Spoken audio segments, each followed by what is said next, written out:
Solarist is a band I started a long time ago, 5 years ago, to be official. I've been trying to do it for 8 years. Starting the band was never easy. It didn't matter how many people I had in, try out, show up. I lost a bunch. A lot of people I thought would stay realized it wasn't what they wanted, but I knew, like, I couldn't give up on it.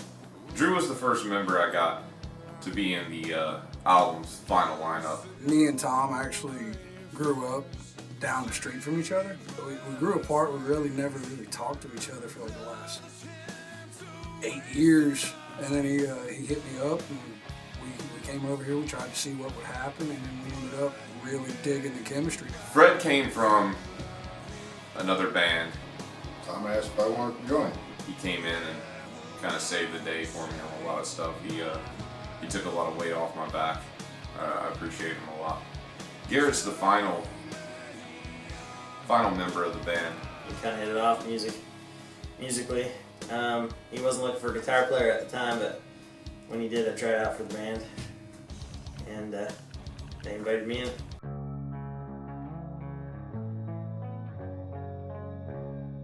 It's been within the last couple of years I really wanted to get an album put out, something that mattered, something that I felt like wasn't just for me but was kind of for everyone.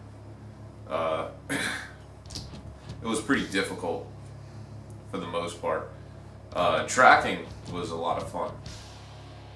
Jacob Porter made it really easy. He was so professional, laid back, and easy to work with, and he helped breathe a lot of life into some of the tracks. And I don't think I could have done it all without him.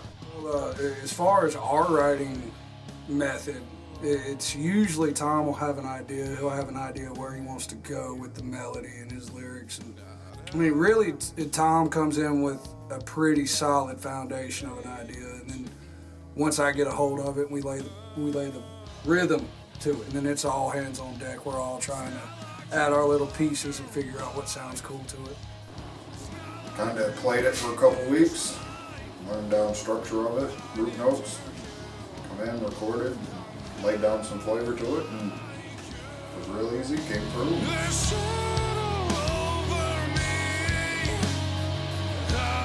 Slave was the first song I wrote. I wrote that song 8 years ago.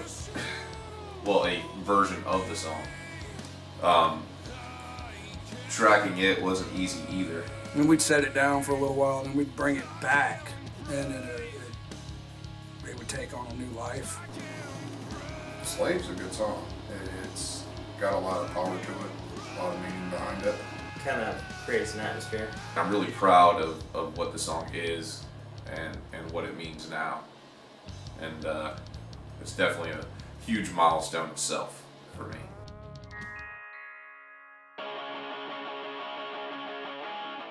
More Like You is a perfect song to me because it was the first time I was really able to put a lot of my frustration into words.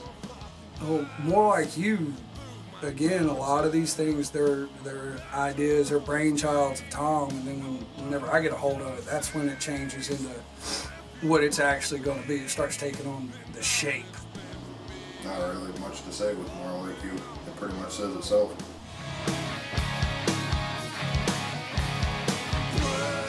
Illustrate is a song that's super sarcastic and cynical, and in a lot of regards, something I'm very proud of. But as far as Illustrate goes, that one was the one that we got the most, well, besides Raining, that was the one that we got the most feedback on. Everybody really, really dug that song, and it feels good to play because it was a little bit, it's not quite the fastest song that we play, but it's a very up-tempo song. Illustrate, as far as the single goes, it is a very singable chorus. Something that everybody can relate to and sing along with. The lyrics is what I really like about that one. It tells the story and kind of draws you in emotionally. It feels like it's raining. Raining was the first track that we recorded for this album. it's just a slow, emotional song. That one is awesome lyrically as well.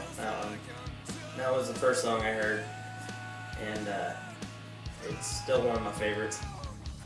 I think it was the first time I actually got to show people what it was I was really trying to do, where they couldn't deny what I was trying to do and change what we were trying to do.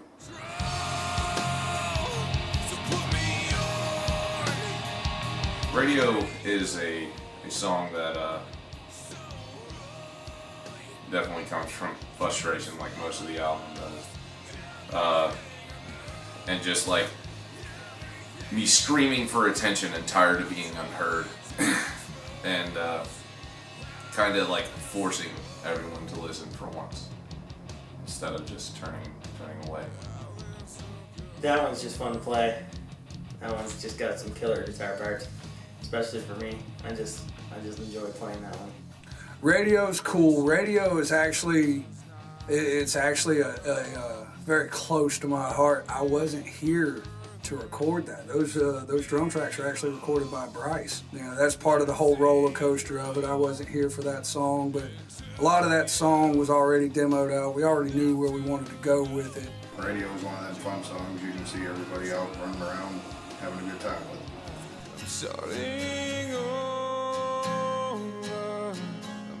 Starting Over was the first song that I got to play with, in front of my producer, Jacob Porter, that I wrote it literally like an hour before we played this little open mic night. I wanted to show him what I could do, so I wrote something fresh about an hour before I went on, not really rehearsed or anything. Went up there and played it, and that song's really the reason why this album was possible. And that's when Jacob actually noticed me, I think. So now I know the truth. Never's a song I've had for about 5 years, where I wanted something with a 7-string, and it was easy. It was all my frustration put into something heavy enough to please my anger, and gentle enough to expose people who aren't necessarily prepared for that style of music. It's kind of like a gateway song, I think. Never has a really good bass line in it. I really like it. It has that plunk to it that could really drive.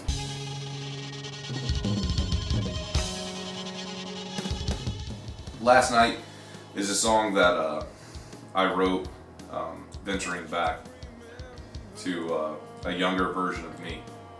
The intro, I think, is a perfect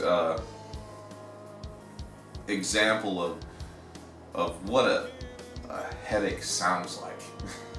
I really wanted that to come out.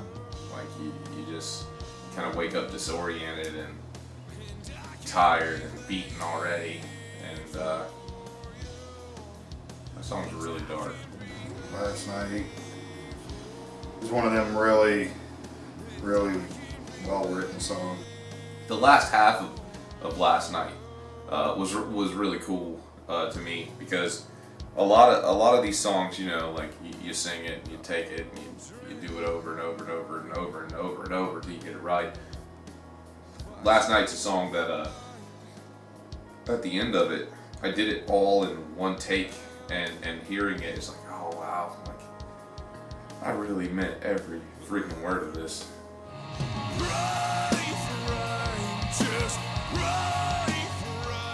That song, to me, is just, it's fun, and it's like a thank you to all the grunge music and different genres I grew up on. That one was fun to try to create leads for. I really enjoyed being able to delve into that song and really kind of put my own take on it. Pray was definitely the song I never wanted to play again. When we first started thinking about this song, I was so over it. I didn't want to do anything with it anymore. And like I said, you know, with a lot of these songs, they grow, they morph, they transcend themselves, and the songs turn into something that, you know, you didn't really look at before. You didn't really think it was going to go there when you first started thinking about the songs. Don't let me fall apart. Fall Apart was a song where me and Jacob were in the studio. I pretty much had it written. I'm sitting there with Jacob. We're looking at the first verse of it, and I'm like, dude, I think it's really cool if I did something like this. And he was like, what are you talking about? He's like, that. Screw whatever you had before this. Like, use that. That's much better. And I went with it. Fall Apart's gonna be one of those songs that's gonna hit everybody. I feel everybody's gonna really relate to that song, and it is well written. It's probably one of the best ones that I enjoy playing. Fall Apart has got to be one of my favorite songs just because of the drums falling in and out. That makes it so cool back here that to play a little lick and then drop out for 4 counts and then come back in, and it's got a cool feel to it, man. Fall Apart itself is a very dark song. It comes from a very unhappy place that I think everyone can relate to. It's simple. It's pure. It's honest. And if you're not writing honest music, you really don't have any business writing like music in general. So for that reason alone, this song is one of my favorites.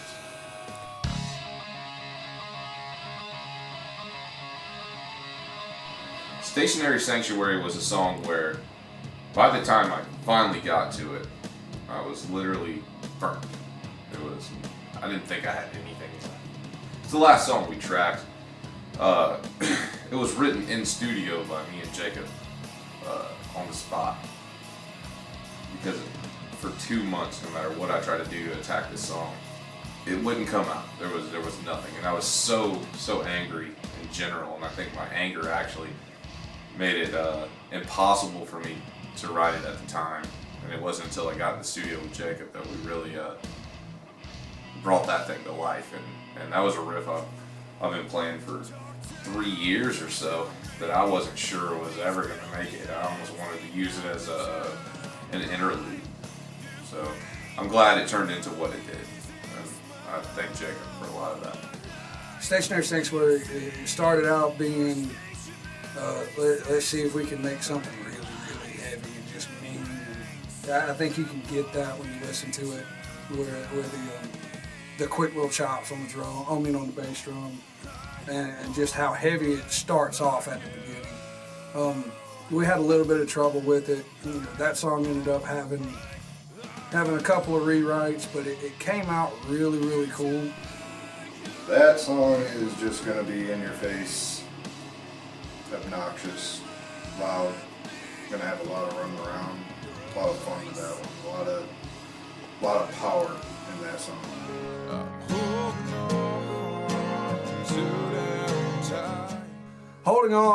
Holding On is really the song that changed my mind about what we were doing here. First time I heard Tom sing acoustically, and I could feel all that passion coming out of it. That's when, you know, the mood changed from this being, hey, we're just getting together and jamming, you know, drink a couple of beers, you know, just, you know. It changed, like, man, we've got something here. Holding On is a song I felt like, despite everyone doubting it being the last track at first, I felt like it had to be. It was a song that I felt like had a deeper meaning than people were aware of at the time. That was a really open song for me as well, where I'm basically saying, it's not over. I'm still dealing with it. I'm still trying to get better. And it just leaves it like it was like chapter 1 complete. Holding On to me is just trying to hold on to a dream. I mean, it's kind of getting there and it just wraps up an album to where it's like, this is it, this is what we're holding on to, the dream of being musicians, playing shows, going out meeting people, and doing our craft. Come watch me. Slave almost wasn't the album's name. I'm really proud that it is, actually, because just like the title track itself has a deeper meaning to me. Slave, could mean a lot of things. It's like being a slave to your depression, to your drug addictions, to the people around you. It could be anything. And this album is an attempt by me to stop being complacent and make an active change to try to get better for once, and release these chains that have always held me back. Just the album is a bit of a journey, and I can feel, I can feel the journey that Tom went through with writing some of the songs on, some of, like, the emotional journey and, any pain and struggle, different things that everybody experiences, being able to connect with the album. Because, we've all been there in tough spots, and it's kind of the album's a really good release. On the whole, Slave, the album, us spending this last year and a half doing all this, everything that we've put into it, it's, you could be metaphorical and talk about, oh, it represents this and all that, and whatever, dude. Really, this is the first time I've been able to complete something with a band. I've tracked before, I've recorded before, we've had some fun with other bands before, but this being done, hell, 50 years, my kids are going to be showing their kids, hey, this is your grandpa playing drums, listen to him. This is stuff, this is the legacy I'm building now. Might not mean much to anybody, but it means something to my kids. As it's done, the album finally is completed. It's kind of more of a push, let's go. A lot of tension. We're trying to get to where we're tight as a band. We want to be on stage. That's the end of it. As far as getting the product out, it's an accomplishment. As far as actually having it in the hand and saying, this is us on a CD. Completing Slave feels like I can finally just breathe again. I've had so much inside me, and a lot of hurt and anger,